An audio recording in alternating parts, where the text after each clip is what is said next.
Startup Talks at HPI. Welcome to another part in our series. Today we're very warmly welcoming Patrick Brienen to HPI with his company Orderbird, and he will say a lot about Orderbird, and he will tell us a lot about himself also today, and we're really happy to have him here. Not only because Orderbird is such an interesting and cool company, but also because it has a co-founder that is from HPI. Steven Reinicke was his name, and Reinisch. And not only reason to Steven, but also because you were actually the winner of the first business plan contest here at HPI, and that was back in 2011. So that's quite some time that has passed ever since. And you've been very successful in what you've been doing. I think you have about 140 employees nowadays. I don't know if I'm correct. Almost. Almost, aiming for more than 140, I guess. So very good that you're here. Very good that you will be answering all questions and taking us along the way. So I personally would be interested to learn like one or two or three things. One thing would be you're the Chief Revenue Officer. And for everyone who doesn't know what a Chief Revenue Officer does, I would be interested to find out what a Chief Revenue Officer does actually. I'll explain. That's very good. Then there has been a lot of talk and a lot of going on in the media about iZettle. And I would like to try to understand and learn what is that a competitor? Is that a role model? Is that, how do you put yourself in comparison to iZettle? Yeah, and I think gives you some touching points to go along the way. Maybe another thing that has sprung to mind is there's always when you're a new company, a startup company, there's always a difference, or most of the times a difference between revenue and profit. Maybe you can tell us a little bit about that, how that, yeah, there's a slight difference. There's quite a difference, and it would be interesting to learn, because sometimes people expect a lot of profit that comes from revenue right at the beginning, and that's not always something to expect. Yes. So those are the things I would be interested in, and again, thank you for being here and for sharing all this with us. Thanks for having me. So thank you for the warm welcome. Thanks to Mrs. Willow for the organization. I'll do this in English, and I have to warn you guys, I'm not really fit, so I'm going to lose my voice about 20 minutes into this talk. Hopefully I'm going to last 20 minutes. As already mentioned, we do have a personal connection to HPI. We won this award. We've been mentored by HPI, namely by Ruven Westphal, who I'd like to thank for his support, especially in the beginning of our company. He really helped us to make and drive strategic decisions. And today I'm going to talk a little tiny bit about our company, and I'm going to talk more about how I believe you can drive innovative ideas and business models into the mass market. And I'm going to touch on the theory of doing so, which was not invented by me. And then I'm going to give you examples and a couple of insights how we did at Orderbird. So who's this guy? My name's Patrick. I'm the Chief Revenue Officer of the Orderbird AG. What is Chief Revenue? I'm the guy that has to bring in all the money, means marketing and sales. So for all of you studying computer science, please do me one favor. Don't ask specific questions. I can't answer them. So I drive marketing and sales. We scaled a business-to-business software business from 0 to more than 10 million euro revenue in about 7 years. And I'm going to share examples where things went well and where things did not go so well for us. My personal background is studies of international business in Austria and Australia. In Australia, I founded my first company. When I came back to Europe, I worked in a marketing agency where I get to meet my co-founder Jacob, who I today run Orderbird for the last 7.5 years. So my background was always marketing and sales. And as already mentioned, today our company has about 120 employees, about 10 million euro in revenue. And what we're doing is, for those who keep wondering who's the guy, point-of-sale system for restaurants. So most of you probably don't know what a point-of-sale system is. I didn't know either. It's the machine, the box, where you type in burger, fries, beer, and then it spits out a bill, and the cashier pops up, and in the kitchen there's a printer that produces tickets for the kitchen. And to compare to iZettel, nowadays we're somewhat similar. But when our both companies started, about the same time, iZettel was very much oriented at the company called SquareUp in the United States, founded by Jack Dorsey, founder of Twitter. And what they focus on is payment. So you all know these payment terminals that you normally use, and they disrupted that with basically a different reader and a different kind of service. And from that, accepting payments, Square and also iZettel, they integrated deeper into the industries, and they started developing a point-of-sale system. So they came from accepting payments and went into being a point-of-sale software company, and we did it the other way around. We, from the beginning of our company, we were determined, and we were sure that the point-of-sale system, the software organizing the small business, is the core of these small businesses. And then we integrated into payments. So first we started with a software for the point of sale, and then we integrated payments. So nowadays we're doing pretty much exactly the same, but they came from payments and we came from point of sale. Now I'd like to know about you guys, so I can tailor my presentation a little bit towards you. Who's studying here? Everyone, great. Who wants to or is thinking about starting their own business? That's great. Wow, impressive, nice. So lucky enough, I'm allowed to give similar presentations here and there. And sometimes I give these presentations to people that are looking to disrupt an industry or challenging the market leaders. And sometimes I give the same presentation for existing market leaders that are really, really afraid of you. And they should be. All right. I'm going to talk about what I call the bridge of death. Normally, you'd call it the chasm, a word that describes something like the Grand Canyon, right? Something you have to cross to get over it. But nobody knows the word chasm, so I changed it to bridge of death. And it sounds a little bit more dramatic. All right. So disruptive models often struggle to reach the mass market that is highly protected by the market leaders. The main reason is that the early market works completely different than the mass market. And many, many startups are quite successful in the early adopter, early market. But 9 out of 10 ideas, business models, startups, they fail to cross that bridge to the mass market because they don't know or they ignore that these two markets are completely different. And if you don't adapt, you will fail. I say that, but there's many smart people before me that said that, and one guy in particular, he's called Geoffrey Moore. He wrote a book called Crossing the Chasm, and everything, or most of that you hear today from a theoretical point of view, was invented by him. So if you like this presentation, send an email to Geoffrey Moore and tell him he's a great guy. If you didn't like or didn't understand it, write me an email. I failed to explain what this very, very smart person invented years and years ago in the late 90s. So today I'm going to talk about how to cross that bridge, first in theory and then in practice. I'm going to talk about how we cross that chasm, how we cross that bridge. And so the first step is to understand how a market works. And I'd like to show you a video to start with.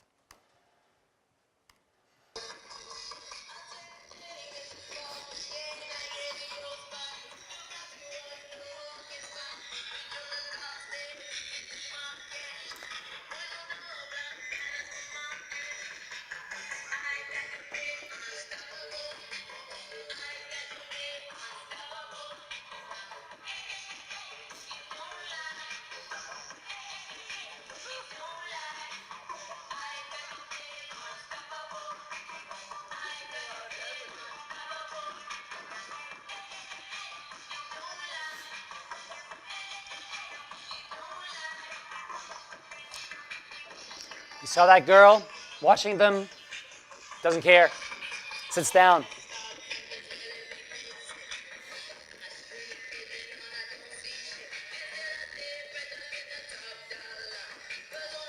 That's what we call early adopters.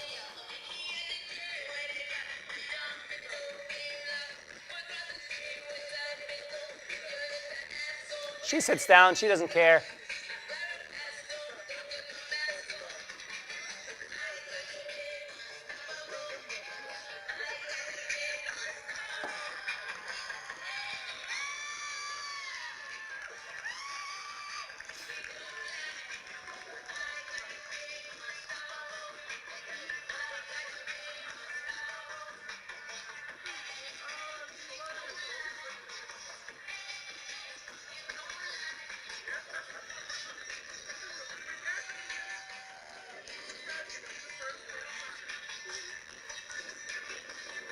And there we go. We have a tipping point.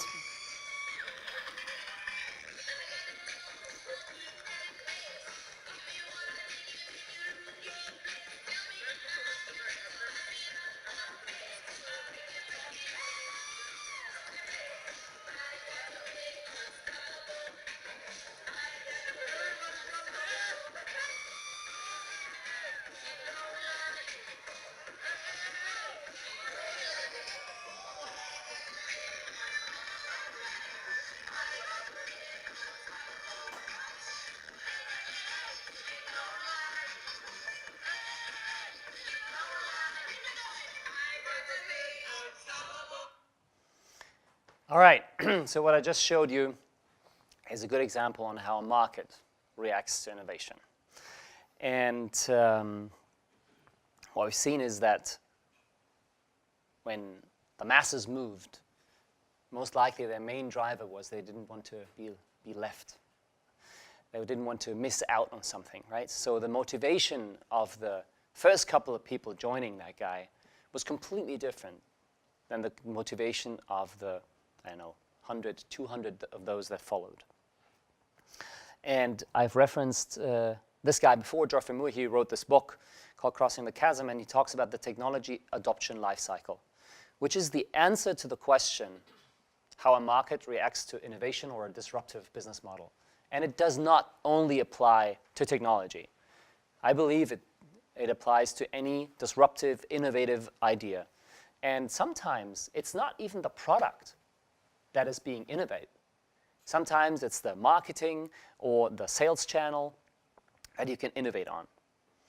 And science has shown over and over again that there's 5 groups. And to be successful, you got to address these groups one by one in the right order. And basically, you have to change your entire company every time you address the respective group. So the first group is a group called Innovators. They're your friends.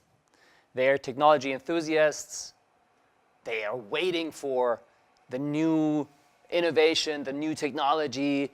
They're great risk takers. They want to be involved. They're going to try prototypes. They're going to, pay extra to be the first ones, right? They have a certain value of getting something that is called new, and they want to be the first ones, right? They like that idea of being pioneers. And they don't so much care about if someone else is trusting that solution. They're quite independent and they make it up for themselves. The second group is the early adopters. You've all heard about them. Those early adopters, they don't just buy new stuff because they want to have new stuff. They are visionaries. They are willing to take a risk if it solves a problem. They are okay with compromise as long as in their eyes there's a return on investment. And they see the opportunity in something new rather than the risk that comes with it.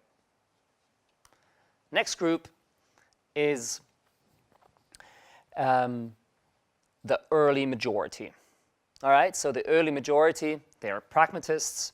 They are not okay with compromise, but they will move, and they will only move if their pain or gain is substantial, right? They will not move if not all aspects of the offering feel perfect to them, and they are afraid of change, something very German. And most important, they need trusted references, right? They don't want to be the first ones. They look around, and if nobody else is moving, they won't move, right?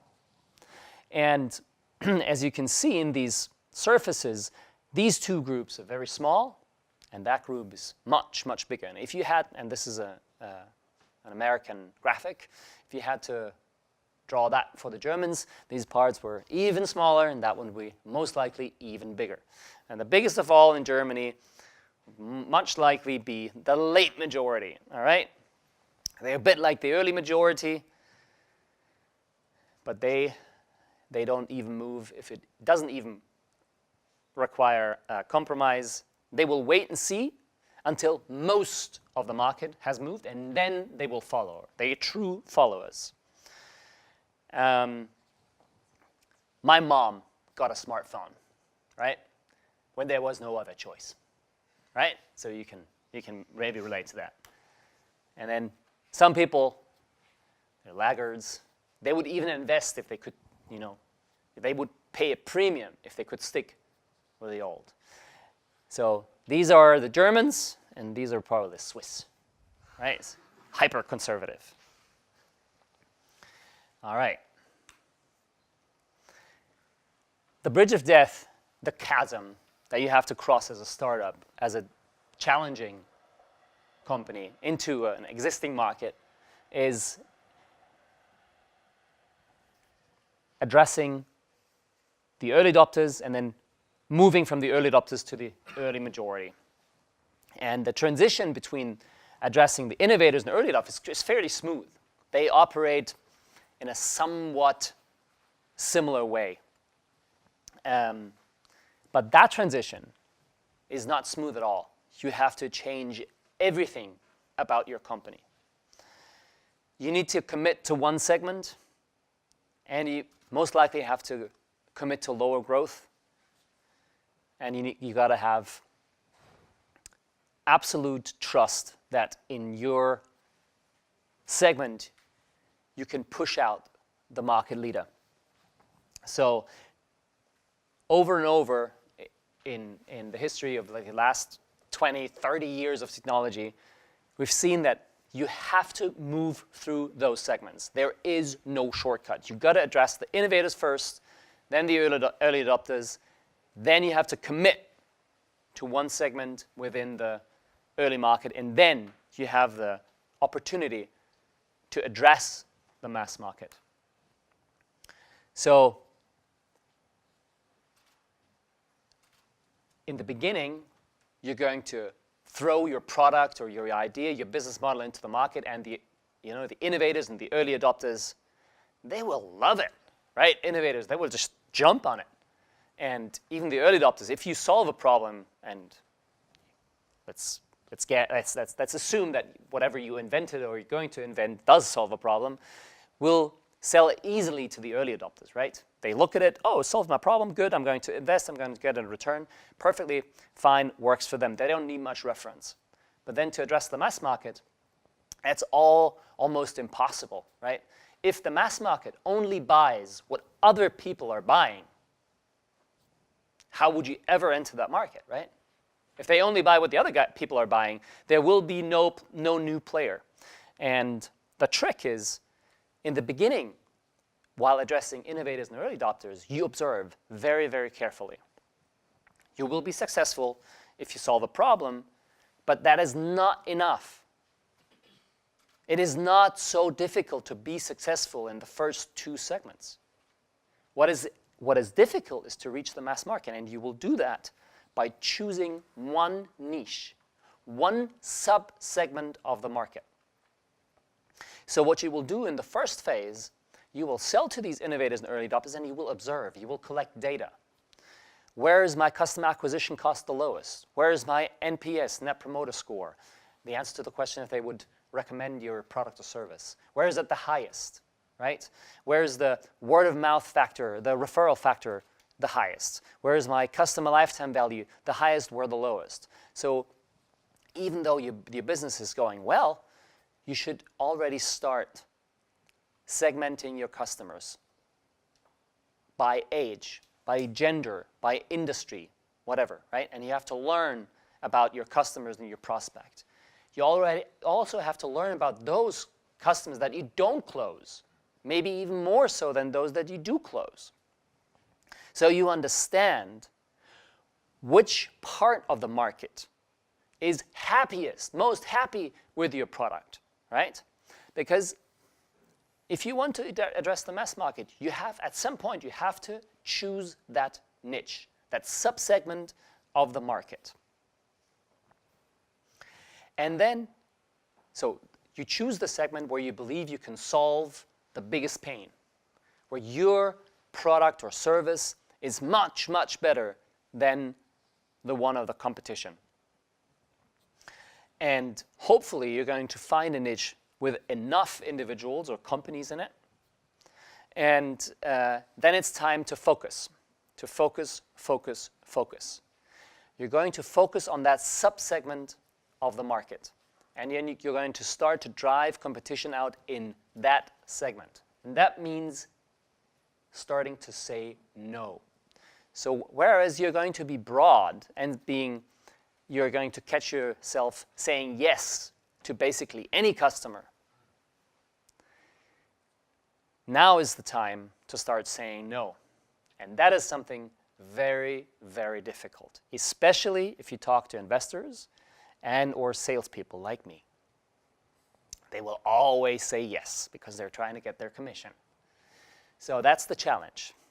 At some point, you have to commit to one sub-segment of the market. And then this sub-segment, you're going to try to drive out your competition, right? You're going to focus marketing, brand, communication, sales, product, service. Everything will be made just perfect for that sub-segment of the market. Nobody can be perfect for the entire planet, for the entire market, right?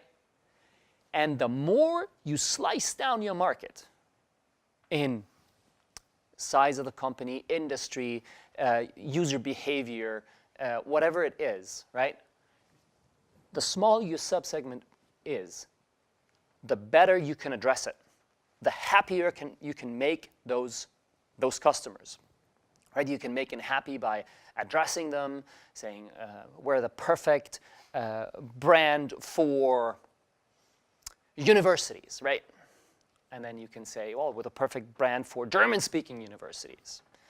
Maybe we're the perfect brand for German-speaking universities in the tech world, whatever. Okay, so you can always slice it down. And it's a balance between market size and level of perfection, right? But only if you are much, much better than competition, you will be successful in this subsegment. And the goal is to drive those competitors out and to become market leader in one subsegment of the market. And you won't do this alone. It's very likely you won't have the resources to drive competition out. It's much likelier you're going to find yourself struggling with resources. So your product or service will most likely be accompanied by additional software, by additional hardware, by services, and you're going to do that most likely through partnerships, right? So instead of developing everything yourself, you want to look into partnerships. Partnerships in marketing, partnerships in sales, partnerships in service, partnerships in product, right? To perfectly address this one subsegment of the market. And when you have the first subsegment and you are a market leader for this very, very tiny subsegment of the market, then and only then it's time to expand. So it's all about focus and saying no until you are market leader in this first subsegment of the market. And then you're going to attack the market right next to it, right? And as you know, segmentation is all about needs and wants. So you're going to address the next segment that has very, very similar needs and wants like the first segment that you chose. And whereas you're going to focus on product and technology in the early phase of your company, you're going to focus on competition and market when it's time to scale up, right? Because of how these two groups think completely differently. Remember, innovators and early adopters, they are interested by the technology. They are interested in something new. They are risk takers. But the mass market is not. So what really works well for the early market is a complete disaster for the mass market. One example, your website is something like a shopping window for your company, right? So whereas it's a very good idea to promote yourself being a winner of an innovation award or being a startup of the year or being new in the market, right? This is going to be something that is very, very helpful to address the first two segments. The mass market will hate you for it. They will leave your website. They say, I'm not your guinea pig. I'm not here to try out that you can fail. Maybe you're only 10 people. Maybe you're not going to be around in a year. I'm not going to put my trust in your brand. What works for the first group does not work for the second group, and vice versa. So if you're about to cross that chasm, you want to dramatically change everything in your company. The kind of people you hire in marketing and sales, the website. What we did, for example, we eliminated every startup award, and we got the TÜV logo on our website. TÜV, that's what they want. They want security. We used the word market leader, and that really, really worked well. So, crossing the chasm, crossing that bridge of death, you want to select your target market. You want to select that subsegment of the market, and you want to do that very wisely, because most likely you only have the resources for one shot, right? Because you're going to go all in product, service, price, marketing, sales. Everything is going to be tailored to that subsegment of the market, and that includes saying no to the other markets. The other segments of the market are a distraction.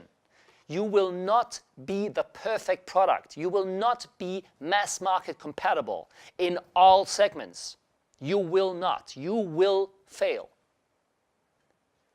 So if you can't make them super happy, mass market happy, don't accept them as customers. Create the whole product, the whole offering, the perfect pricing, the perfect service, the perfect product, the perfect brand, the perfect website, the perfect onboarding, everything for that sub-segment of the market. If you do, you can drive the existing competitors out. You can drive out the existing market leaders, and people will talk about you. And that is the only thing that drives the mass market. It's word of mouth. They will take references within each other. They will look left and right, and that's how they make your decisions. They don't care about innovation awards. They don't care about any blogs or any articles on the web. They simply don't care. They are afraid of change, all right? So you really want to kick ass in this one subsegment of the market, right? And you want to attack the market leaders directly. You want to compare yourself against the market leader, and you want to attack them directly with a better product, a better price, a better service, a better sales strategy. And I have to break it to you. You've got to be better in everything. It is not sufficient to only have a better product. Product does not sell itself, right? Then you focus on competition. Now, that was the first part on the theory on how to cross that bridge, how to enter the mass market. And again, this was not written by me. This was written by Geoffrey Moore, and it was Geoffrey Moore that made the comparison to the Second World War. So I'll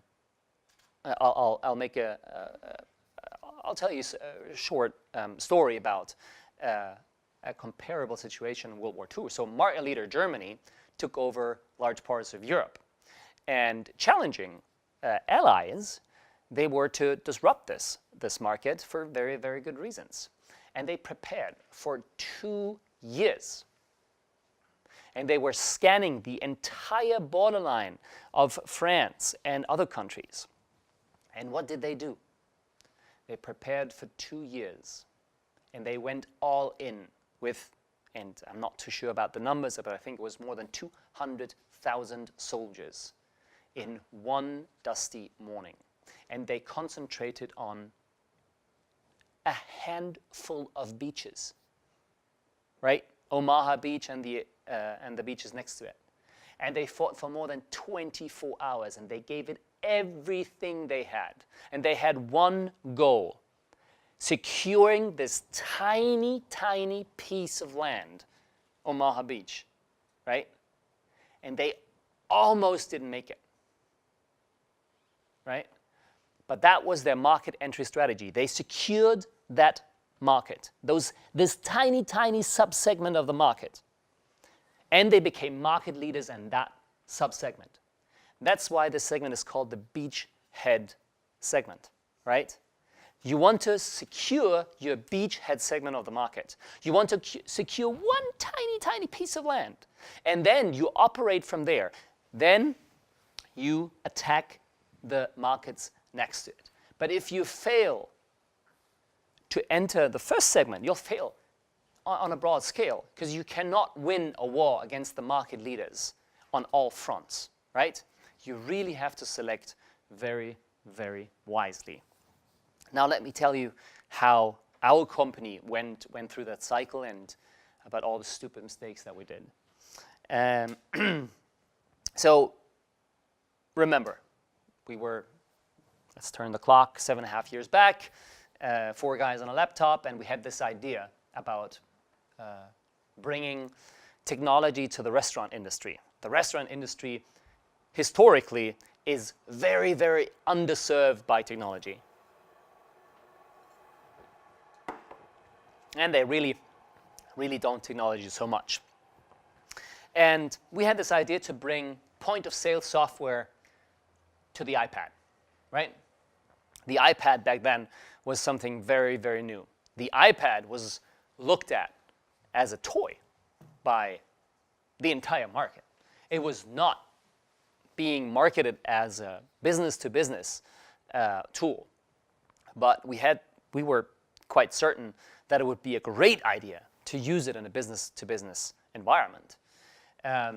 What you got to know is that the 2 most successful solutions in the industry were, on the one hand, PC-based solutions. You've all seen these big screens with colorful buttons at the back of the restaurant, right? These screens, they cost more than 4,000 euros. Remember, an iPad is 400 euros. And the other market-dominating solution was nothing. Pen and paper, right? Very, very cheap.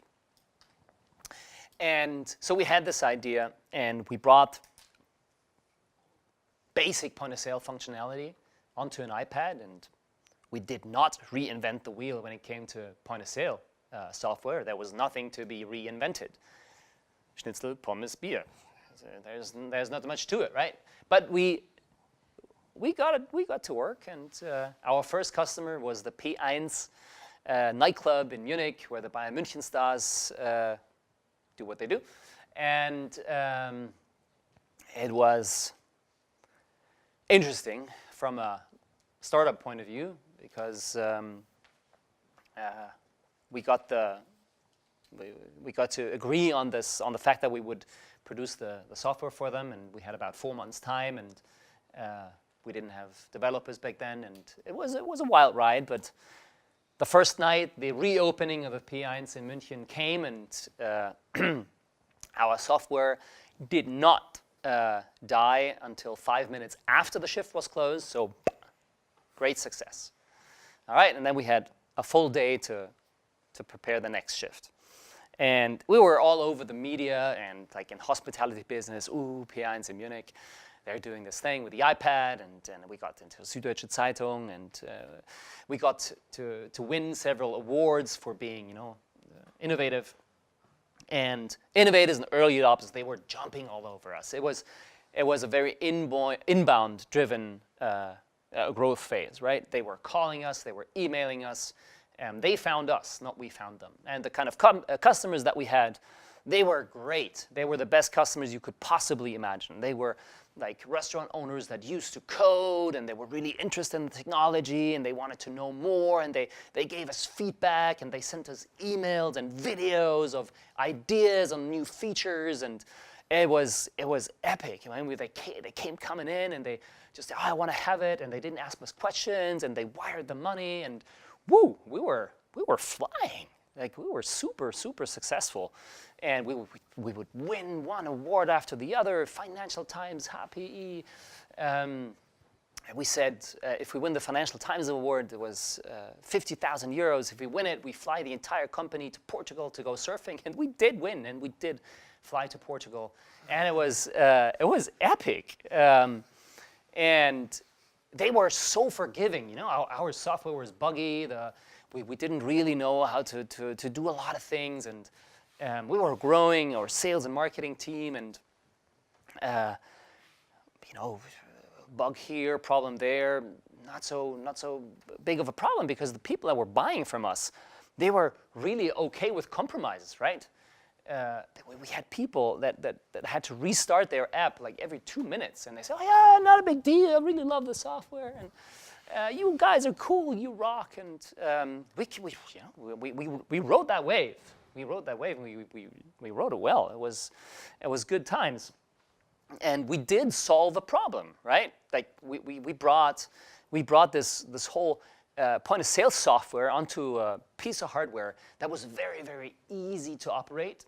It was very cheap, and it had a very, very good user interface, and we made those people happy, and we were getting investment, and the first Christmas party, champagne, second Christmas party, more champagne, and Series A came, and we were rolling out our software.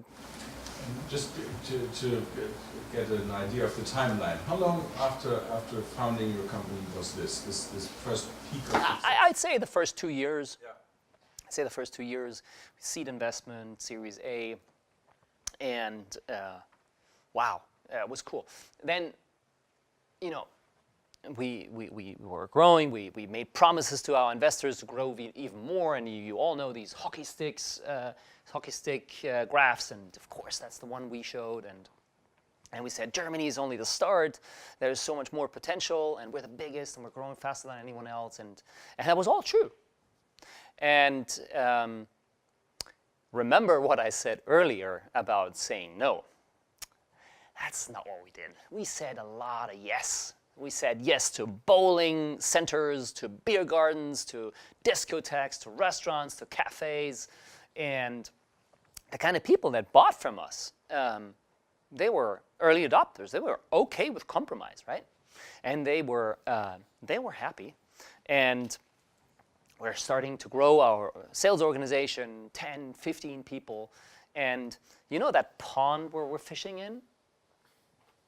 It kind of got small for all those, because the main people that were interested in our software were innovators and early adopters, and that's only a small fraction of the industry, right? So when the phone kind of kept ringing, but it didn't ring more often just because we got more people, our people tried to reach out to restaurant owners, right? And those people that didn't call us, they were so different. They didn't want to know about our solution. They were not interested at all. And that made us thinking, well, what are we going to do, right? We need to grow. I mean, we hired all these salespeople, and we did what salespeople do. We started promising things, right? And we promised, and it kind of worked.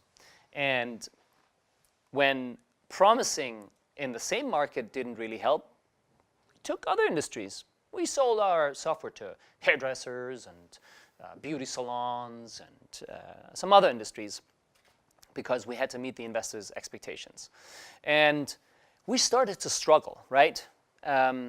we started to get more phone calls of angry people that says, guys, you promised me something half a year ago, it's still not there. And we said, what changed? What was going on? The other guys didn't care that it didn't come. They were happy, opening and closing their app every 2 minutes.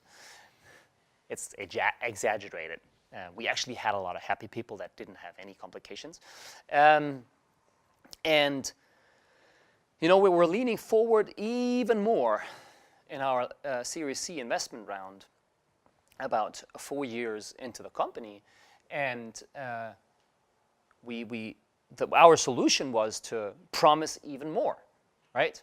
So we, instead of saying no and focusing, we said yes, and we broadened our operation. We started entering Austria and Switzerland. We started entering the UK because we thought that was a good idea because we all spoke English. And we had plans to enter Spain, Italy, and France within a couple of months. And as you can probably imagine, that was not the best idea ever. So, what happens to a human organism when you put him into a lot of stress, into a lot of yes, a lot of partying, a lot of working, then sooner or later you get a heart attack. We didn't get a heart attack, we got a DDoS attack, denial of service attack from someone. And our customers, back then more than 2,000, they were out of business. They couldn't operate their business for more than 24 hours. And we were caught in this, you know, trying to say yes to everyone in every industry, every country, and we tried to make it okay for most of them, but that was it, right? Most of our customers were not okay anymore with this compromise, with their main software to be out of business for more than an entire day. And that forced us to sit down and to re-elaborate what we're going to do. We knew we wouldn't keep up all those promises, all those markets, all those segments. So we did what we should have done a lot earlier. Instead of over-promising and under-delivering, we said, okay, let's analyze our entire customer set and let's analyze where we can beat competition and where we can kick their ass today with what we have without any promises. So we did that. So we focused onto the DACH region, and we focused onto a subsegment of the market in the hospitality industry, and boy, that hurt. We had to start saying no to other countries, other industries, other categories, and we really started only selling to those people where we really, really knew we could make them really, really happy. And that went on for a year, and our sales tanked. Our investors were not amused. And we believed in what we were doing, and it paid off. After about a year of quite some struggles, we really became very, very popular again in this subsegment of the market, right? And today, we sell 1 of 5 systems sold in this industry comes from us, and our market share is already more than 10%. And from this position of strength, now we attack the next segments. Now we enter other markets. Now we are very, very strong, stable, and we have a very, very high net promoter score. So most of our customers are very, very happy to recommend us. And this is what drives growth now. So what drives growth today is customers referring other customers, and not our salespeople promising things that we can't deliver. And we really, really started to say no. And that obviously gave us a hard time for a year. But after that, it really, really paid off. So what I want to give to you as a takeaway is, in the beginning of your startup, don't think it's your product or business model that works so well. It's the innovators that really want to know about innovation. So don't be super proud or super optimistic about the company you're building if innovators buy your product, right? They're perfect for testing your product, and they're perfect to find out what works and what doesn't. But it does not validate your business model. Don't overpromise and underdeliver. If things go bad, don't fix it by going broad. Fix it by going narrow. Sync with your investors. Good investors will appreciate if you focus and if you start to say no. And that includes less aggressive growth in the beginning and more aggressive growth in the later years. You better find yourself investors that understand that and appreciate that. And, well, you had to learn the hard way that you want to invest in cybersecurity. All right, so that was the 42-minute summary of how I think you can disrupt a market and what you have to do, and some stories of our company. I thank you.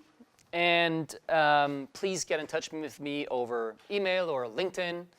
And now I'm very, very happy to take questions. Yes, please.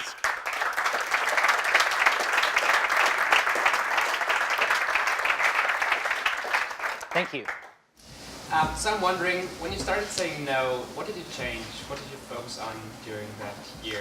Well, investment-wise, we invested a lot more in features and products and stability and less in marketing and sales. So we were always a very marketing and sales-driven company, and we had to refocus that into being a product-driven and or a more product-driven and technology-driven company. So we invested heavily there and invested less heavily in marketing and sales, which obviously was a hard time for me. You told about how the mass market people don't really want to make compromises, right? That's right. Could you break down probably what you mean by compromise? Is that just like product quality? Because that's kind of what it sounded like, right? But it's probably more than that. Oh no, it's much more than that. Again, it's not, your company is not about your product only. Your company is, for the mass market, is about everything: pricing, service, sales, marketing, everything. So let's say you have a better product than your competition, and you have a great marketing, better than your competition, or the market leader, and you have a similar sales force. And you even have a similar pricing. But if they can't pay the way they used to pay, that might scare them away.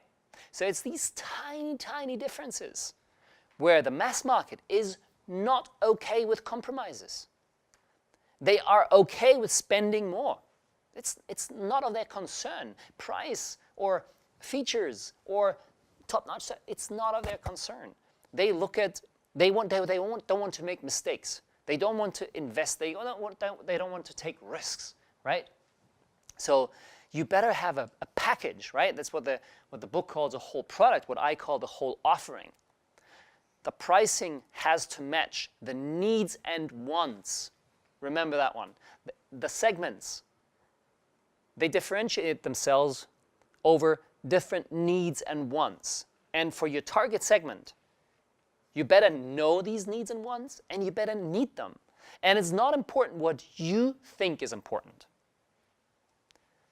Look at the customer's perspective. Look at the market leader. What are they getting from them? What do they like about it? What do they dislike about it? Right? You really want to kick this market leader's ass in all aspects. So not only in the price, but also in the way you pay. Not only in the service level quality, but in the different offerings within the service. Not only in a better website, but in an entire marketing strategy. Not only in features, but also in usability. Not only, right? It's the whole thing that needs to be better. The mass market is not okay with compromises. The early adopters are, And most likely you're not going to get out of the gates with a perfect package, right? But in that phase you can learn. In that phase you can polish. But don't be fooled. The early adopters will buy and be happy with your product, although it is not a whole offering, right? You really need to go down and talk to your customers. Observe within your customer and prospect base. Learn about your first dozen, 100, 1,000, depending on your business model, customers. Because there lies the information, which target market, which niche is the best to attack the mass market, right? Any other questions? Please. Did you later find out who did the DDoS attack against you? No comment.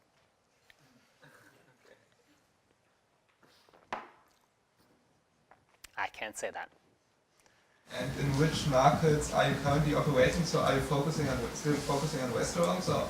Yes, we are. Yes, we absolutely focus. So point of sale systems are used across service, retail, hospitality, everywhere, right? And we chose hospitality. And we thought that's a nice segment. We were wrong. We had to sub-segment that segment into cafes, bars, restaurants, beer gardens, and then be perfect for that one sub-segment of the segment, right? So what we're currently doing is going from a couple of sub-segments into more segments within that market, and we're focusing still on Germany, Austria, and Switzerland, right? So we're really still in focus phase and slowly growing our market base in those segments. But within those segments, we're very, very successful. So there, we are really considered one of the market leaders within these segments. And that's what drives our growth. So a few segments being strong there instead of many segments being weak in all of them. When you focused on a specific niche in your market, yes, what were your differentiating points to your competition? So what did you focus on to find out that you're the best one? It's a very good question, and we did that way too late, basically. So as I explained, we should have done that much earlier. And as I said, also, it was not features. It was not the software. It was much that we had to find out. We had to go and talk to our customers. What is it that you love about us? And basically the answer was peace of mind and simplicity. So we changed our communication from explaining how something works, how you click and how that looks like, and to one level much more abstract. So our website does not explain anymore how our product works. That's for product-oriented people very weird, right? We don't explain how it works. We explain what the end result is. It's peace of mind and simplicity. So that was the angle that we took on the market, because the market leader and the way they operate, they were very product-centric, right? And they were not thinking in benefits, right? They were thinking in features and pricing, and we stopped that. We stopped comparing ourselves with them, and we played a different game, and that was very successful.